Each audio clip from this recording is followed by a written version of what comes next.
तुम्हें तो तुम्हारी ज़िंदगी का उद्देश्य भी मिल गया है और अब तुम्हें सब साफ नज़र भी आ रहा है। बस जिस जगह को तुमने चुना था वो जगह गलत था और इसलिए मैं कुछ बदलाव कर रहा हूँ। जो सही चीज़ है वो तुम्हारे पास आ जाएगी। थोड़ा सबूरी रखो। आशा करता हूँ कि अब तुम्हारी आंखें खुल गई होंगी। तुम्हें ये समझ आ गया होगा कि ज़िंदगी में उतार चढ़ाव होते रहते हैं, लेकिन मतलब सिर्फ अपने आप से रखना होता है। अपने काम पर सबसे ज़्यादा ध्यान देना होता है। ये तुम समझ चुके हो और अब इस बात का ध्यान पूरी ज़िंदगी रखना। आगे तुम जो भी फैसला लोगे मैं वहाँ तुम्हारे साथ हूँ और तुम्हें पछताने नहीं दूँगा। तुम परेशान मत होना।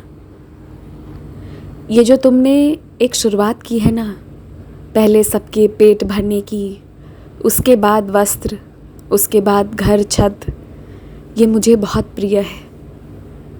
तुम ये मत देखना कि इसके लिए तुमने कितने पैसे खर्च किए, कम थे या ज़्यादा थे। ये कभी मत सोचना, क्योंकि तुम जब भी किसी को खिलाते हो ये समझ लेना कि तुम्हारा साईं स्वीकार करता है और ये मुझे सबसे ज़्यादा पसंद है। तो अगर तुम कोई भी दान करना चाहते हो ना, तो अन्न दान करो। तुम कभी भी किसी को खिलाओगे तो उसके बदले तुम्हें इज़्ज़त ही मिलेगा।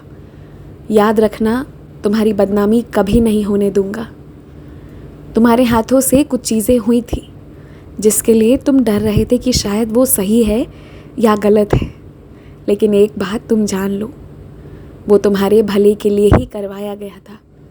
कभी कभी चीज़ें तुम्हारे नियंत्रण में नहीं होती और तुम ना चाहते हुए भी कुछ चीज़ें कर जाते हो, क्योंकि वो एक शक्ति जो तुम्हारे अंदर विराजित होती है वो होती है साईं की शक्ति, सच्ची शक्ति जो तुम्हारा भला करवाती है। अब जब तुमने अपना मन खाली कर दिया है तो तुम मेरी बहुत सी अनुभूतियाँ करने लगे हो, और जब मुझे अपने इतने करीब पा लिए हो तो निश्चिंत रहो।